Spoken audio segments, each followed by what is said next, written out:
The space around Kepler 442 looked like a graveyard of broken dreams.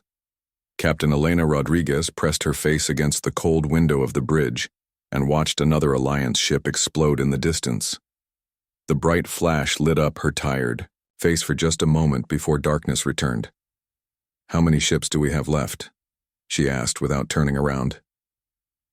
Lieutenant Commander Gary Phillips checked his screen. His hands shook as he counted the remaining dots of light. 47 ships, Captain. We started this battle with 300. Elena closed her eyes.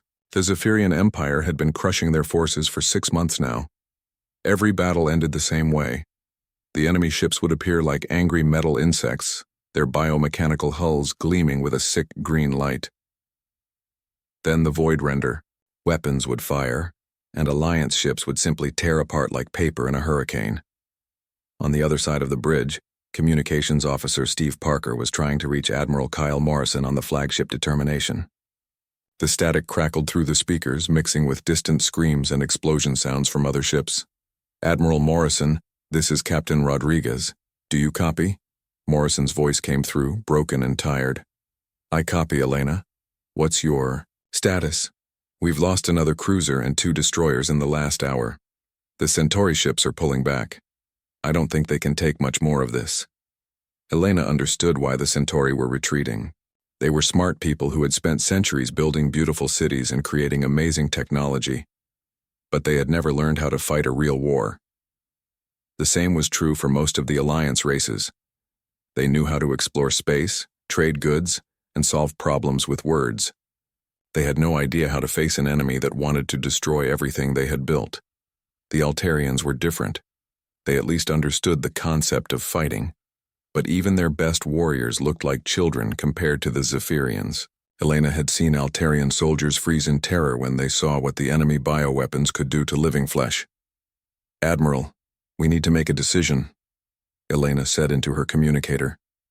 "We can't hold this line much longer." Morrison was quiet for a long moment. Through the static, Elena could hear explosions and shouting on his ship. Finally, he spoke again. "All ships, this is Admiral Morrison. Fall back to defensive position Beta. We're going to make our last stand at the inner planets." Elena felt something cold settle in her stomach. The inner planets were where millions of Alliance civilians lived.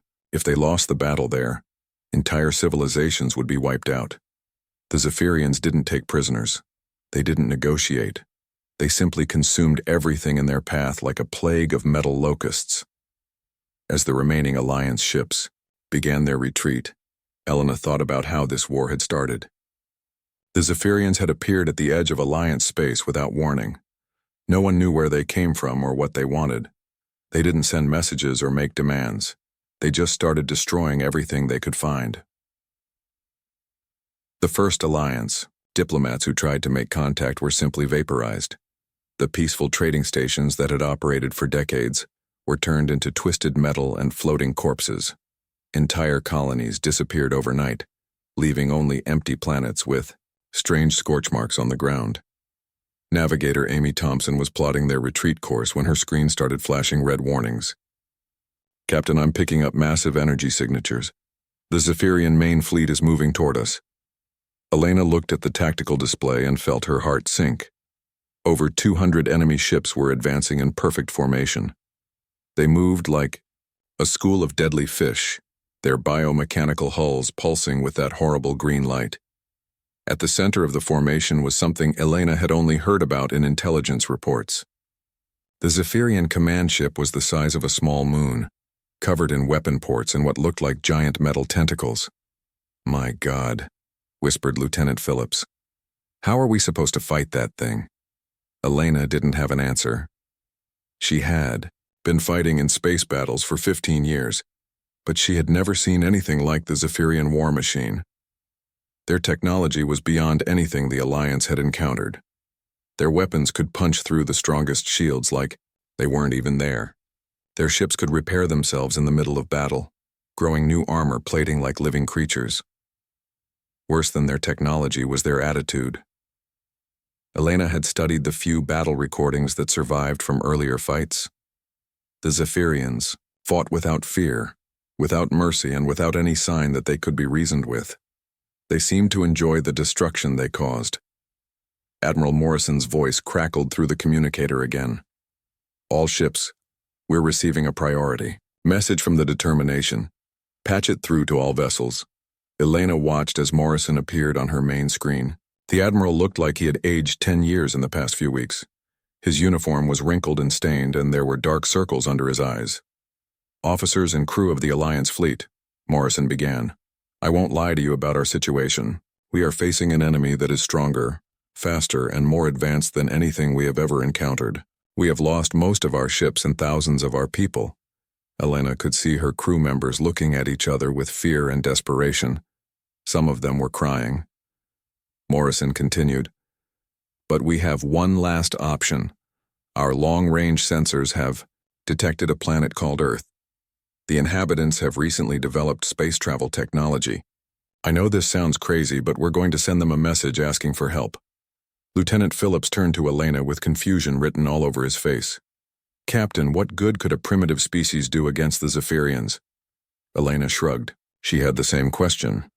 A species that had just learned to travel between stars couldn't possibly have weapons or ships that could challenge the Zephyrian Empire, but they were out of options. On Earth, in a place called Colorado, General Patricia Hayes was drinking coffee and reading reports when the quantum message arrived.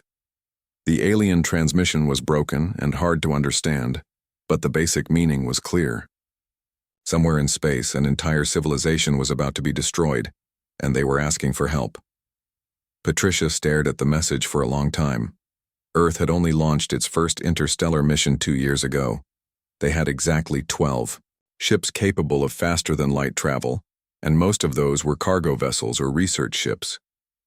But as Patricia read about the Zephyrian Empire and their ruthless conquest, she felt something burning in her chest. It was the same feeling she had experienced during her years as a combat soldier.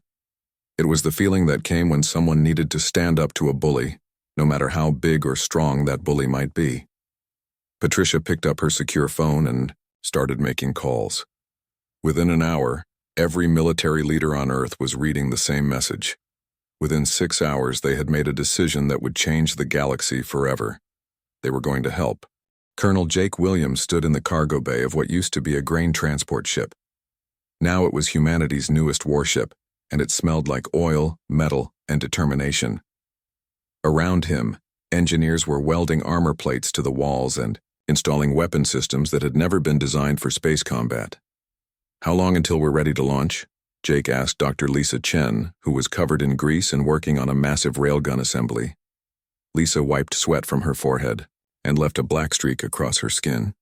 Give me another 6 hours, Colonel. We're trying to fit a weapon system designed for ground warfare into a cargo ship. It's like putting a cannon on a bicycle.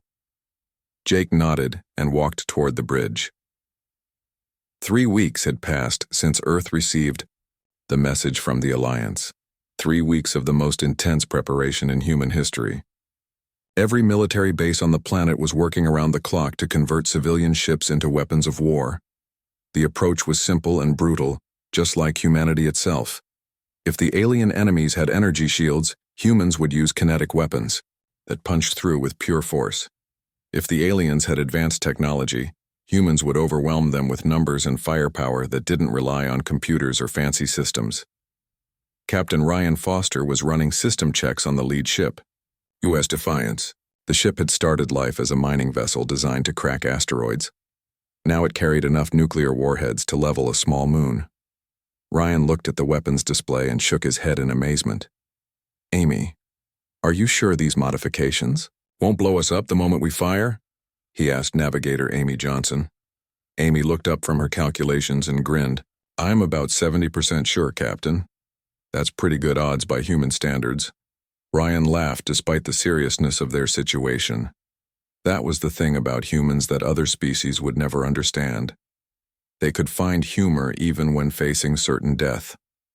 It was either laugh or go crazy, and humans had learned long ago that laughter was more useful. The human fleet was unlike anything the galaxy had ever seen. 12 ships that looked like they had been built in someone's garage using spare parts, and determination. The largest vessel was a converted space station that someone had attached engines to. The smallest was a research ship that now carried more explosives than some planets had in their entire military. Communications officer, Steve Parker was trying to establish contact with the Alliance fleet when the first test firing began. The railgun on Jake's ship fired a tungsten rod at a piece of space debris. The rod moved so fast it was invisible, and the debris simply disappeared in a cloud of metal fragments. "Well, that works," Lisa said with satisfaction. "Now let's see if we can fire it more than once without the ship falling apart." General Patricia Hayes watched the preparations from Earth's military command center. She had been a soldier for 30 years, and she had never seen anything like the energy that now filled every military installation on the planet. Volunteers were lining up faster than they could be processed. Retired soldiers were coming out of retirement. Even civilians were offering to help in any way they could. The message from the Alliance had awakened something in humanity that had been sleeping since the end of their last major war. It was the realization that somewhere in space, innocent people were being slaughtered by an enemy that showed no mercy. And if there was one thing humans could not tolerate, it was a bully who picked on those who couldn't fight back. Dr. Chen had been working for 18 hours straight when she finally solved the power supply problem for the railguns. The solution was typically human in its simplicity. Instead of trying to build a sophisticated power system, she had simply installed more nuclear reactors. If one reactor could power the gun for 10 shots, then 5 reactors could power it for 50 shots.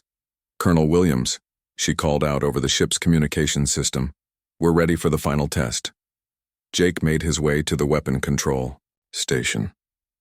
Around him, his crew was strapping themselves into their seats. The first test firing had shaken the ship so badly that several people had been thrown to the floor. "Fire when ready," Jake ordered. The railgun fired, and the entire ship groaned like a living thing in pain. Metal creaked, lights flickered, and somewhere in the distance an alarm started beeping. But the weapon worked. The tungsten rod hit its target with the force of a small nuclear weapon. "Damage report," Jake called out. "Hull integrity holding," reported Lieutenant Commander Gary Miller. "Power systems stable. Weapon ready to fire again in 30 seconds. Jake smiled.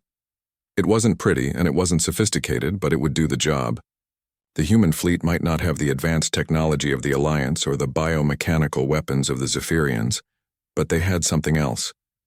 They had the accumulated knowledge of a species that had spent its entire history learning new and better ways to destroy things. Captain Ben Carter was leading the fighter squadron that would accompany the main fleet.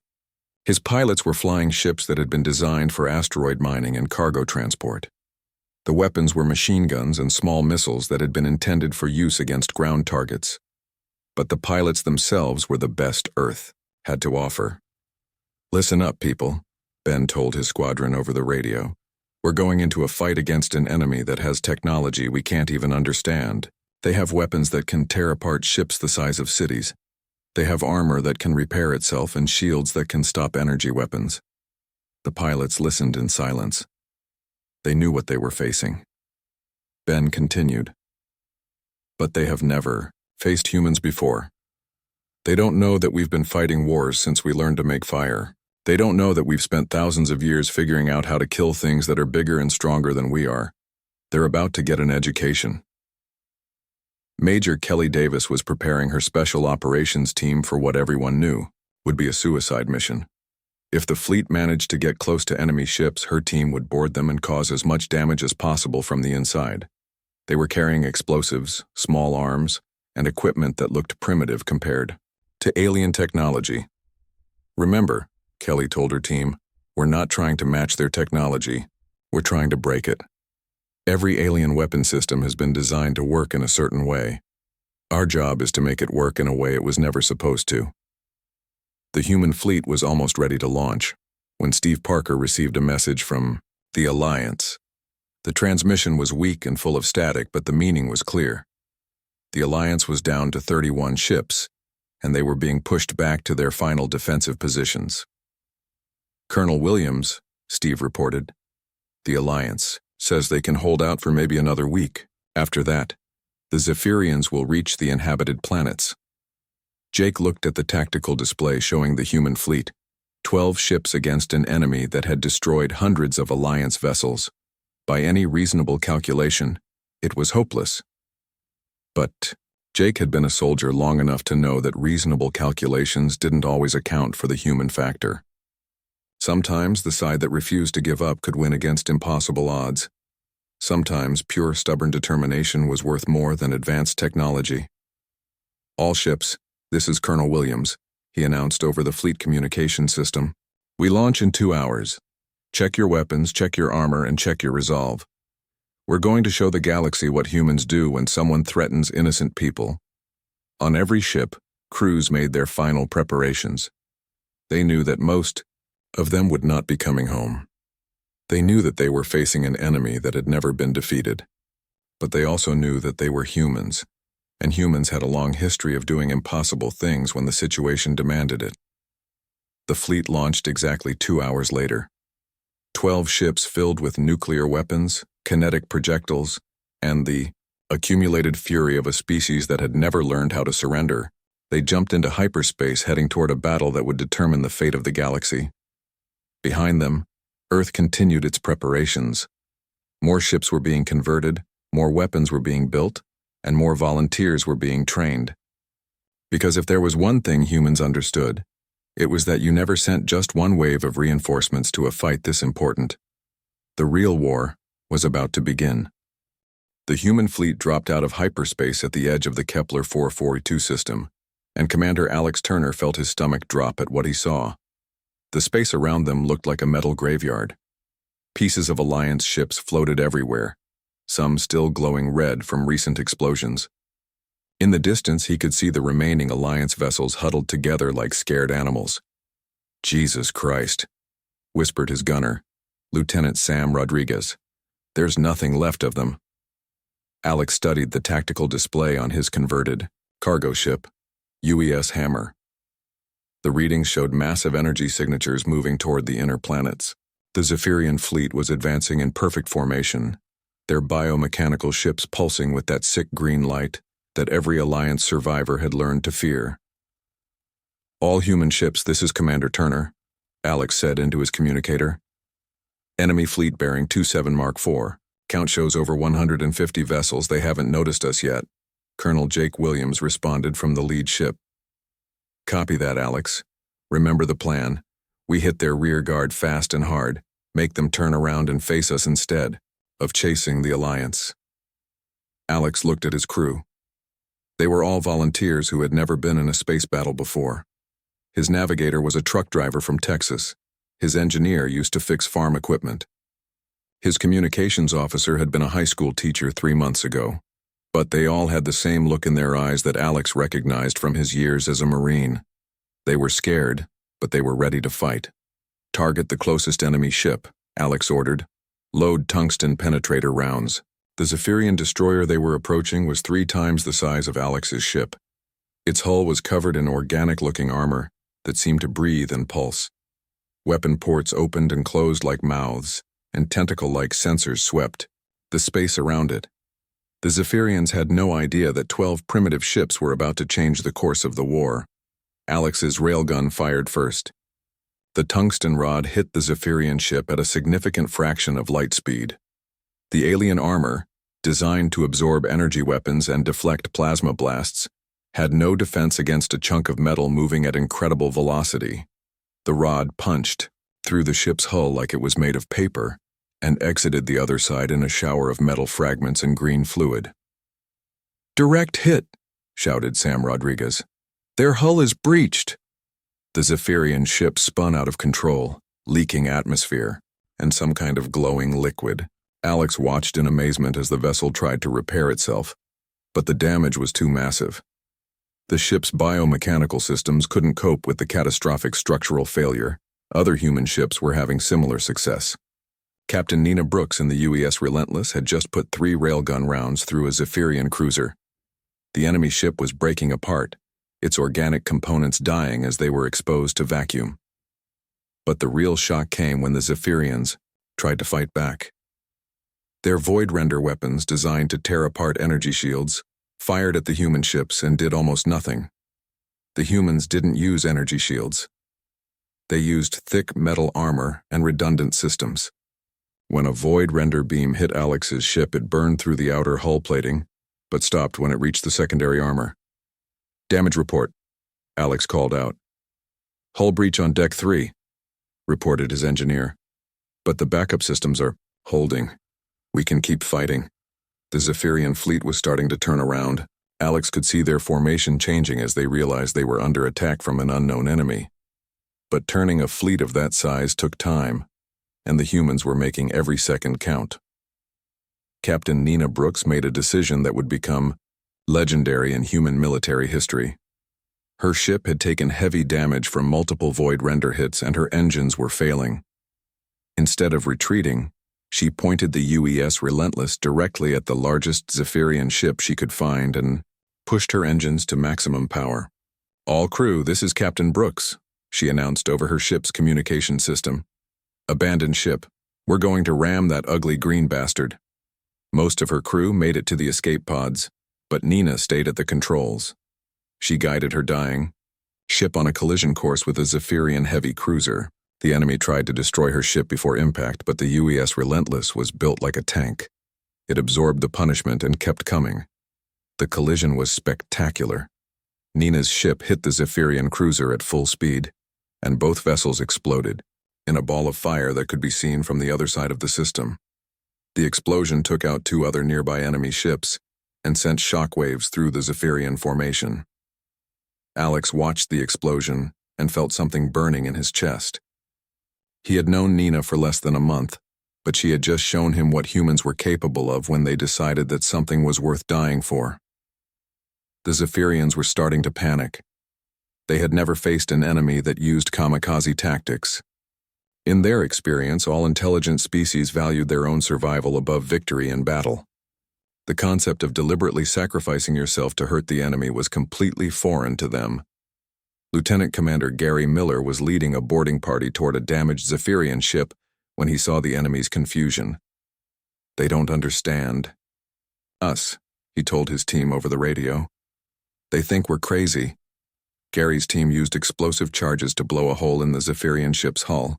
The interior was like something from a nightmare, with organic walls that pulsed like living tissue and corridors that seemed to shift and move.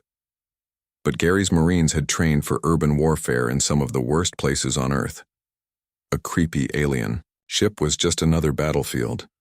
The Zephyrian defenders were biomechanical creatures that looked like a cross between insects and machines.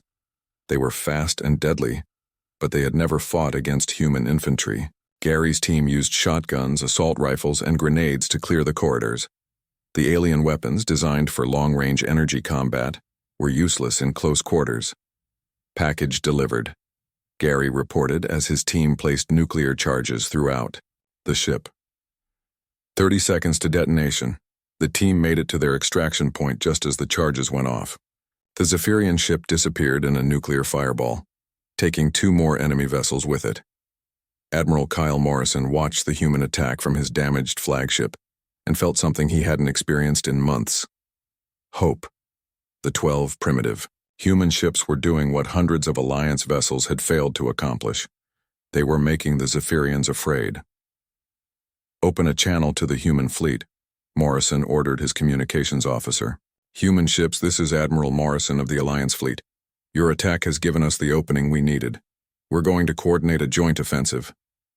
Colonel Jake Williams responded immediately. "Copy that, Admiral. What do you need us to do?" "Keep doing what you're doing," Morrison said with something that might have been a smile. "Keep making them think twice about advancing." The combined attack began 15 minutes later. Alliance ships, inspired by the human example, came out of their defensive positions and joined the assault. The Centauri, who had been retreating for weeks, suddenly remembered how to fight. The Altarians, encouraged by human tactics, began using ramming attacks of their own, but it was the humans who led the charge. Alex Turner put another tungsten round through a Zephyrian destroyer and watched it break apart. Captain Ben Carter led his fighter squadron in a suicidal attack on the enemy flagship, losing half his pilots but delivering enough missiles to cripple the massive ship.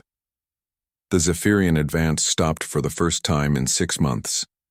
Their fleet, which had been steamrolling toward the inhabited planets, found itself fighting for survival against an enemy that refused to follow the rules of civilized warfare.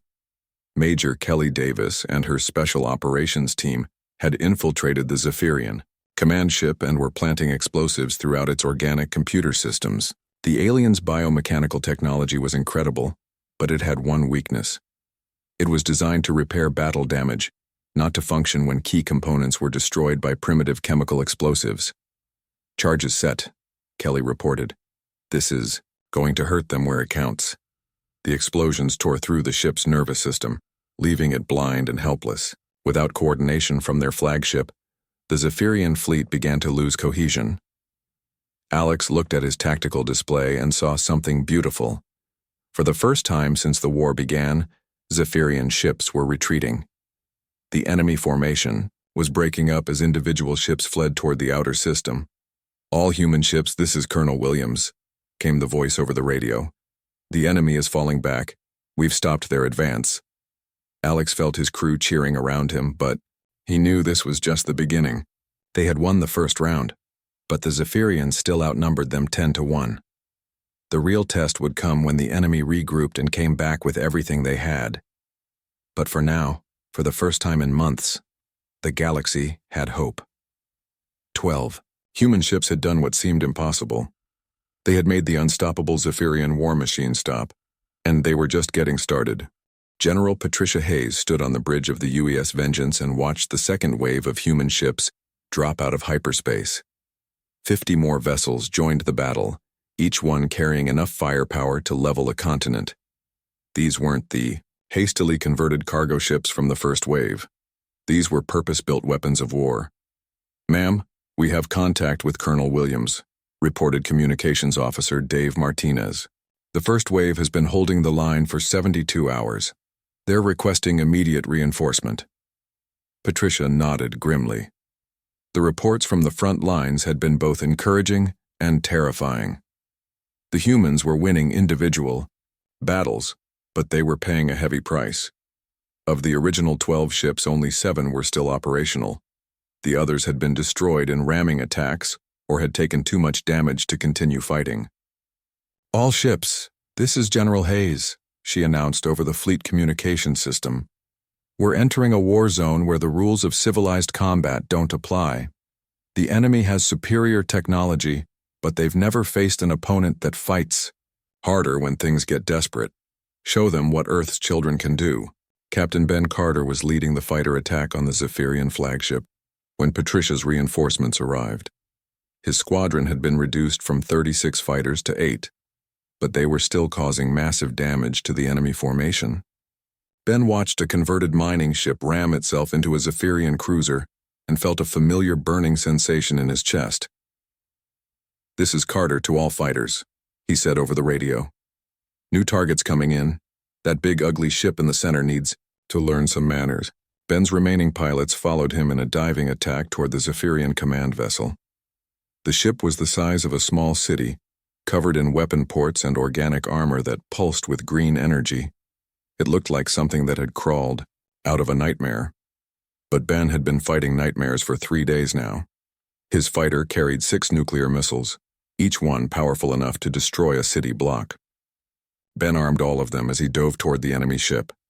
The Zephyrian point defense systems opened fire, filling space with energy beams and biomechanical projectiles that looked like flying metal insects. 3 of Ben's pilots were hit immediately. Their fighters exploded in balls of fire, but the remaining pilots kept coming. This was the human way of war. When you lost people, you didn't retreat. You got angry and fought harder. Ben released his missiles at point-blank range and pulled his fighter into a sharp turn. Behind him, 6 nuclear explosions lit up the Zephyrian flagship like a miniature sun. The organic armor bubbled and burned, and atmosphere vented from dozens of hull breaches. Major Kelly Davis was watching the attack from inside the enemy ship. Her special operations team had been trapped aboard the vessel for 2 days, moving through the organic corridors and planting explosives wherever they could find critical systems. The nuclear hits from Ben's squadron shook the entire ship and knocked Kelly to her knees. "That's our cue," she told her team. "Detonate everything. We've got." The chemical explosives they had planted throughout the ship went off in sequence. The Zephyrian biomechanical systems, already damaged by the external attack, began shutting down completely. Emergency lighting failed, artificial gravity fluctuated, and the organic walls started leaking a green fluid that smelled like death. Kelly's team fought their way to an escape pod as the ship began tearing itself apart. The Zephyrians had built their vessels to be self-repairing, but the combination of nuclear fire and internal sabotage was more than the organic systems could handle. Captain Luke Anderson was coordinating the siege of a Zephyrian outpost when he received word that the enemy flagship was down. His converted asteroid mining ship, UES Destroyer, was leading an attack on what used to be a peaceful research station. The Zephyrians had turned it into a weapons platform, but they had made one critical mistake. They had built it assuming that no enemy would be crazy enough to ram a ship into a space station. "All ships, this is Anderson," he announced. "We're going to show these aliens what happens when they mess with our friends." Luke's ship was loaded with mining charges that had been converted into military explosives. Instead of using them to break apart asteroids, he was going to use them to break apart the Zephyrian station.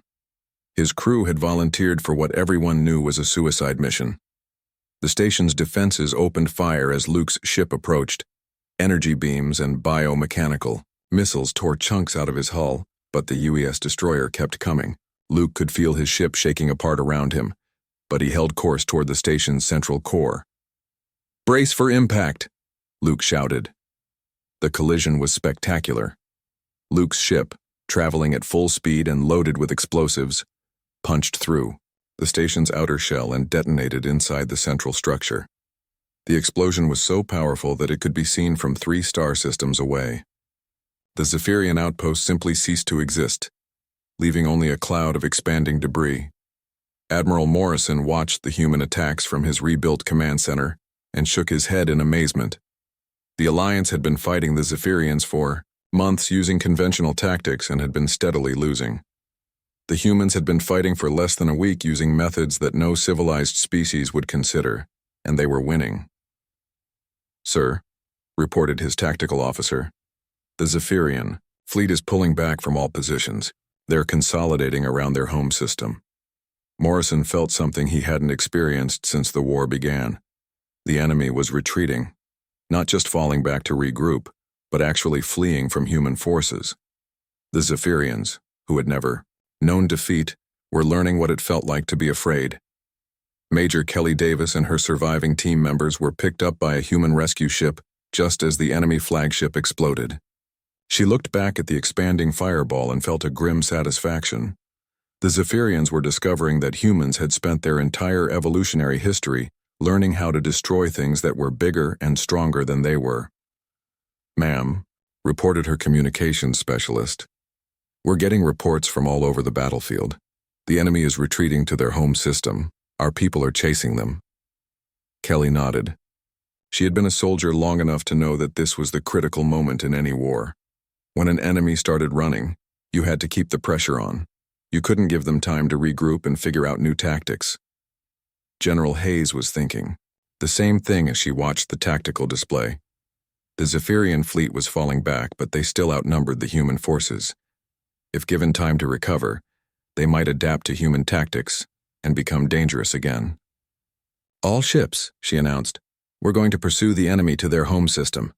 This is our chance to end this war permanently." Captain Ben Carter was refueling his fighter when he heard the announcement. His squadron was down to 3 operational aircraft, but he felt his spirits lift. They were going to take the fight to the enemy's home territory. It was a dangerous plan that could result in the destruction of the entire human fleet. It was also exactly the kind of impossible, crazy, suicidal strategy that humans excelled at. Dr. Lisa Chen was working frantically to repair the railgun systems on Colonel Williams's flagship when the pursuit order came through. The weapons had been firing continuously for 3 days, and the barrels were starting to show stress fractures. But Lisa had learned a lot about jury-rigging systems in the past. "Weak, Colonel," she reported. "We can give you maybe 20 more shots before the whole system comes apart. After that, We'll have to fight with conventional missiles and prayer. Jake Williams looked at the tactical display showing the fleeing Zephyrian fleet. 20 shots might be enough if they made them count, and if they weren't enough, then they would find another way to keep fighting. That was what humans did. Set course for the Zephyrian home system, Jake ordered. Maximum speed. The human fleet, reinforced but still outnumbered, jumped into hyperspace, in pursuit of their retreating enemy. Behind them, the space around Kepler 442 was finally quiet for the first time in months.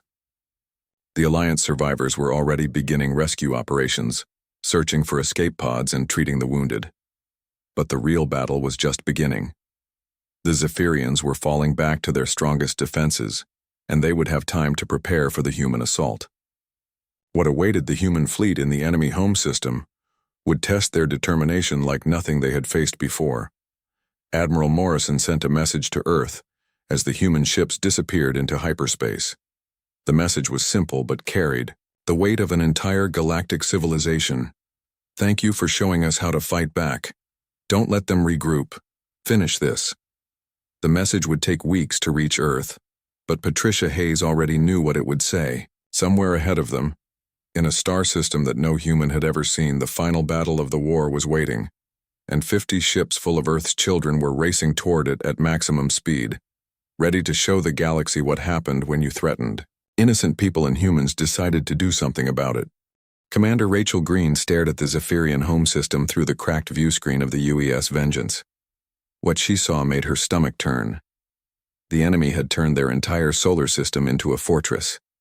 Massive weapons platforms floated between the planets like metal moons. The space around their homeworld was filled with mines, automated defense stations, and hundreds of warships. "My God," whispered Lieutenant Tom Brady, her tactical officer. "How are we supposed to get through all of that?" Rachel looked at the readings on her damaged console. The human fleet was down to 38 operational ships after the running battles during their pursuit of the Zephyrian forces. They were facing defensive installations that had been built over centuries, protected by technology they barely understood. "The same way we've been doing everything else," Rachel said quietly. "We keep going until we can't go anymore." Captain Luke Anderson was studying the defensive grid from his ship, UES Hammer. The engineers had managed to repair most of the damage from his ramming attack on the space station, but his vessel was held together with spare parts and determination. Like most of the human fleet, it looked like it should have fallen apart weeks ago. "There," Luke said, pointing at a gap in the defensive perimeter. "The automated systems have overlapping fields of fire everywhere except that corridor. If we can punch through there, we can reach the inner system." General Patricia Hayes reviewed the battle plan one final time. It was simple, brutal, and probably suicidal. The human fleet would split into 3 groups. The first group would attack the main defensive line to draw attention. The second group would use the confusion to punch through the gap Luke had identified. The third group would follow with the heavy weapons needed to crack the planet's shields. "All ships, this is General Hayes," she announced over the fleet communication system. "This is it. Everything we've done, everyone we've lost, has led to this moment. The enemy thinks they're safe behind their defenses. Let's prove them wrong." The first attack group, led by Colonel Jake Williams, approached the main defensive line like they were planning a conventional assault. The Zephyrian automated systems responded exactly as expected, concentrating fire on what appeared to be the primary threat. Energy beams and biomechanical missiles filled space as the defense platforms tried to destroy the approaching human ships. But Jake's group wasn't trying to break through. They were trying to survive long enough to create a distraction. His ships spread out and began evasive maneuvers, drawing defensive fire away from the real attack corridor. "Group 2, you have your opening," Jake reported as his ship shook under enemy fire. "Make it count." Captain Ben Carter led the breakthrough force through the gap in the defensive grid. His converted mining ship, UES Defiant, had been loaded, with nuclear penetrator warheads designed to crack planetary shields. Behind him, 12 more ships carried similar weapons. The Zephyrian defenders realized too late what was happening. By the time they redirected their fire toward the breakthrough group, Ben's ships were already inside the defensive perimeter and racing toward the enemy homeworld. Incoming missiles, reported his navigator, Lisa Park. Count shows over 200 projectiles. Ben watched the swarm of biomechanical missiles approaching his ship. They looked like flying metal insects with glowing green eyes. Each one was designed to burrow into a ship's hull and then detonate inside the target. All ships, implement Protocol 7, Ben ordered. Protocol 7 was something the humans had developed during their pursuit through Zephyrian space. Instead of trying to shoot down incoming missiles, they would detonate their own warheads in the path of the enemy projectiles. It was wasteful and dangerous, but it worked. Nuclear explosions bloomed between Ben's ships and the approaching missiles. The biomechanical projectiles, designed to survive energy weapons, were destroyed by the primitive force of atomic fire. Ben's fleet continued toward the planet with most of their ships intact. Major Kelly Davis was leading the boarding assault on the Planetary Defense Control Center. Her special operations team had been launched in small pods that were designed to look like space debris. The Zephyrians, focused on the approaching fleet, didn't notice the tiny craft drifting toward their command station.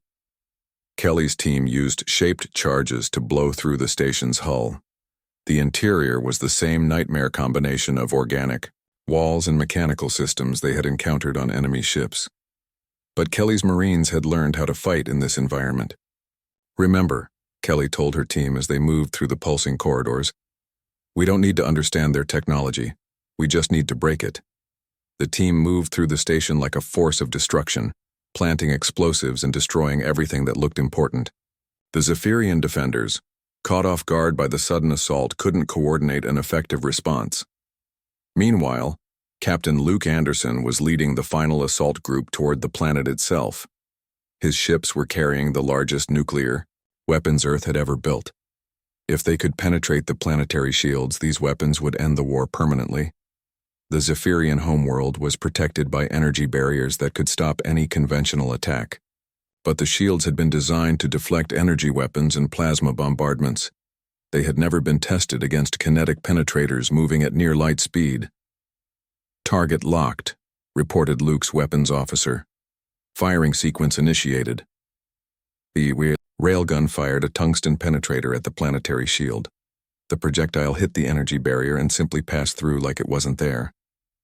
The kinetic weapon struck the planet's surface with the force of a meteor impact, creating a crater visible from space. "Direct hit," shouted the weapons officer. "Shield penetration confirmed." Other ships began firing their own penetrator rounds. Each impact created massive explosions on the planet's surface. The Zephyrian population centers, protected by energy shields for centuries, found themselves under bombardment for the first time in their history. Emperor Vex-High watched the destruction from his command bunker deep beneath the planet's surface. For the first time in his long life, he felt something he had never experienced before. Fear. Not just fear of death, but fear of an enemy that refused to follow the accepted rules of warfare.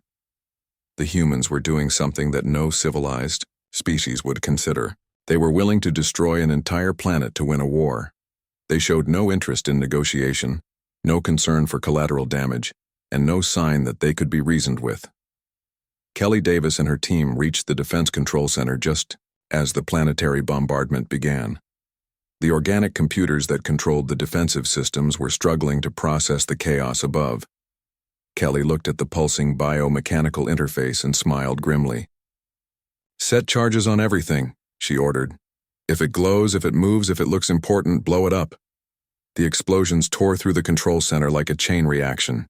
The planetary defense grid, already overwhelmed by the human assault, went completely offline. The space around the Zephyrian homeworld was suddenly defenseless. General Hayes watched the tactical display as the enemy defenses collapsed. 3 months ago, the Zephyrian Empire had seemed unstoppable.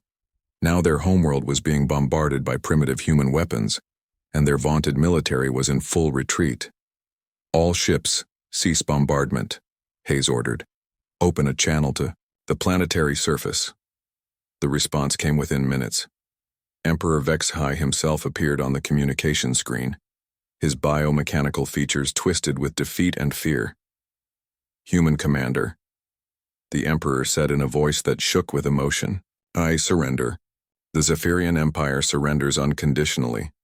Hayes studied the alien ruler who had ordered the destruction of entire civilizations.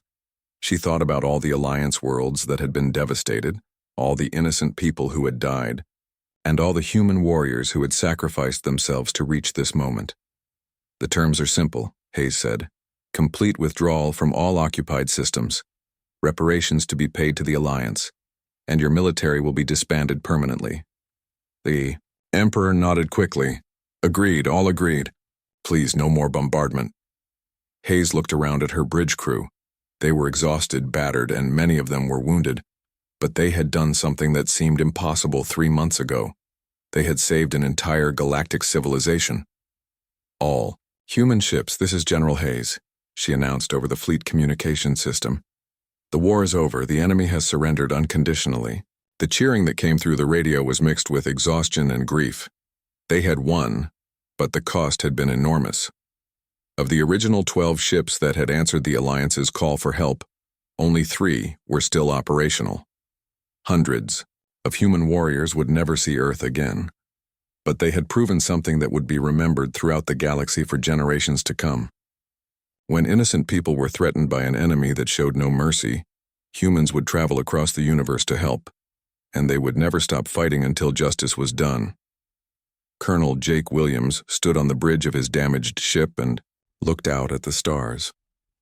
Somewhere out there, Earth was continuing its preparations for war, not knowing that the battle was already over.